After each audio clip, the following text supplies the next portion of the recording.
మనుషుల్లో పరివర్తన చాలా అవసరం. అమ్మాయి నువ్వు తీసేవా?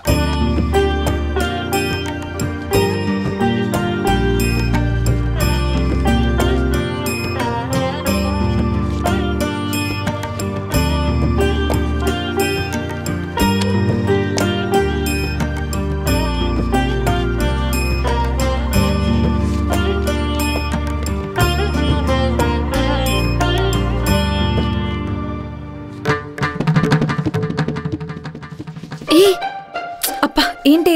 చూడు చూడు. అమ్మో ఏంటి వీడు? ఇదేంటి వీడు ఇక్కడికి కూడా దాపరించాడు? ఏంటి? ఏమే అటు చూడవే, సూర్యగాడు వచ్చాడు. వీడు ఇప్పుడు ఎందుకు ఇక్కడికి వచ్చినట్టు? ఆ ఎదవికి పిచ్చి పట్టిందే. చొక్కా వేసుకున్నాడు కదా. చొక్కా వేసుకో